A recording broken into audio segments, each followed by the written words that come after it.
이번에 새로 나온 코란도의 실적이 굉장히 좋지 못하고 있습니다.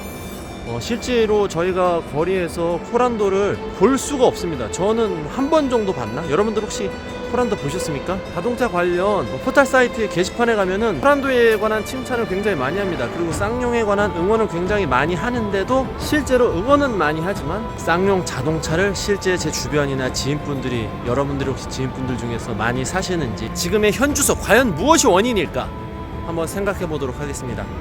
안녕하십니까, 유튜브계 돛담배 가온파더입니다. 모두들 관심 속에서 이미 많이 사라져간 코란도, 점점 판매 실적도 썩 별 볼 일이 없어지는 것 같고요. 굉장히 야심차게 준비한 우리 쌍용이 굉장히 멋쩍어하고 있는 것 같습니다. 실제로 쌍용한테서 코란도의 어떤 의미는 굉장히 남다른 가치를 가지고 있습니다. 현대에서의 어떤 소나타? 그만큼 쌍용에서 과거에 코란도 전성시대가 있을 정도로 SUV 판매량 1위를 기록한 적이 있을 정도로 대단한 그런 성공을 거둔 모델입니다. 그래서 이번에 쌍용에서 야심차게 준비한 코란도, 실제로 디자인 괜찮습니다. 자동차의 거동, 여태까지 쌍용에서 나온 자동차 중에서 가장 우수하다는 평가를 받고 있습니다. 하지만 판매량은 굉장히 저조합니다. 왜 그럴까요? 왜 쌍용의 코란도 과거의 명성을 되찾지 못하고 있는 걸까요? 예전에 쌍용 자동차 하면은 1% 자존심, 99%들이여 깨어나라, 나는 1%의 자존심이다, 대한민국 1% 렉스턴이 있었거든요. 그때는 정말 실제로 렉스턴은 굉장히 고급스러운 SUV였어요. 가격도 굉장히 테라칸이나 소렌토에 비해서 좀 높은 가격을 차지했고요. 그럼에도 불구하고 정말 1%의 어떤 의미를 사람들이 굉장히 찾기 위해서 많이들 구매하시고 실질적으로 인기가 많았습니다. 고급화 전략에서 쌍용, 그때 잠깐 대우자동차가 쌍용을 인수한 적도 있었는데 그때쯤일 거예요. 굉장히 잘 나가던 SUV, 고급화 전략도 성공적이었던 쌍용, 렉스턴, 그리고 밑에서는 코란도가 어마어마하게 팔렸습니다. 여러분들 길 가다 보면 그 수많은 흰색 코란도들 어마어마하게 보셨잖아요. 저도 제 주변에 그 흰색 코란도를 몰고 있던 사람들이 손에 꼽을 정도로 굉장히 많았습니다. 그랬던 쌍용의 그랬던 코란도, 이게 뭡니까? 도대체 이 체면 이거 어떡하죠? 체면이 완전 구겨졌는데요. 이렇게 완전히 체면이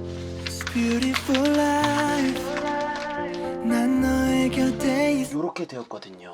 구겨졌습니다. 무엇이 문제일까요? 근데 코란도가 그냥 코란도가 아닙니다. 이번에 나온 코란도에 앞에 수식어가 붙어 있습니다. 어떤 수식어냐? 바로 뷰티풀 코란도입니다. 뷰티풀 코란도의 어떤 트림별 네이밍 되어 있는 이름, 네이밍을 한번 보니까 샤이니, 반짝반짝, 딜라이트, 판타스틱, 약간 좀 통일성도 없는 것 같아요. 코란도가 가지고 있는 실제 지금 디자인, 특히 앞모습과 옆모습, 측면부의 어떤 이미지와는 전혀 어울리지 않는 뷰티풀? 그런 수식어와 샤이니, 딜라이트, 판타스틱은 그렇다 치더라도 뭔가 조금 엇박자가 나고 있다 벌써부터. 그럼 간단하게 한번 가격 한번 살짝 한번 보고 넘어가 보도록 하겠습니다. 샤이니 2216만원, 딜라이트 2543만원.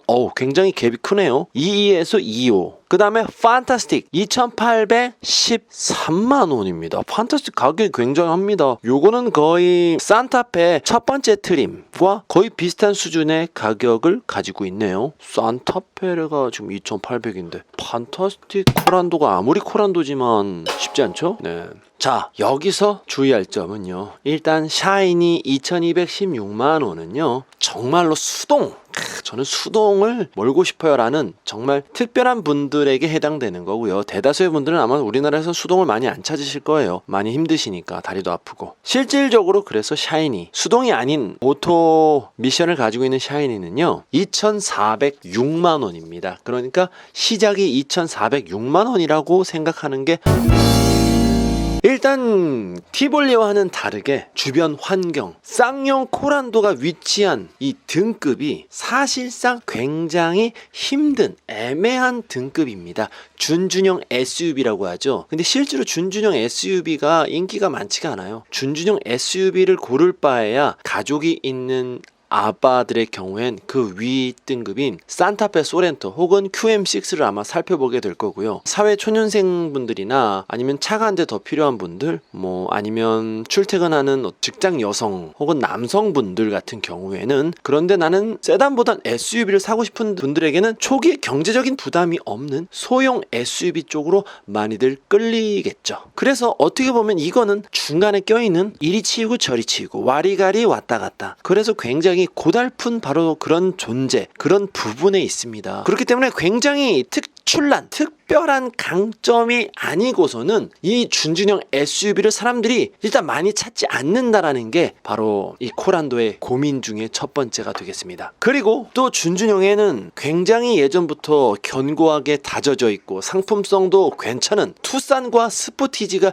이미 기존에 있습니다. 그렇기 때문에 얘네 둘을 경쟁해서 이겨야만이 살아남을 수 있습니다. 중형 SUV와 소형 SUV 선택을 피해서 준준형을 고르겠다 하는 소비자들의 마음속에는 이미 투싼과 스포티지가 있습니다. 얘네 둘이를 떨쳐버리고 나서 나는 코란도를 사겠어 라는 생각, 그런 마음을 여기에다 빡 심어주기 위해서, 그럼 과연 코란도는 어떤 매력이 있는가, 어떤 장점이 있어서 소비자들을 구매 욕구를 불러일으키겠는가를 한번 생각해 볼 필요가 있습니다. 물론 코란도 아주 잘 만들었습니다. 하지만 코란도 못지않게 투싼과 스포티지도 이미 좋거든요. 현대 자동차, 현대 기아가 가진 수많은 AS망과 신속함, 그 서비스망이 또 무시 못하거든요. 그리고 어느 정도 적당한 부품 가격 등 여러 가지 장점을 안고 있는 현대기아 자동차의 투싼과 스포티지를 어떻게 무찌르는가, 계속 똑같은 말을 하고 있습니다. 그것이 관건입니다. 과연 코란도, 네가 가슴에 손을 얹고 한번 생각해봐라. 너는 과연 무엇인고?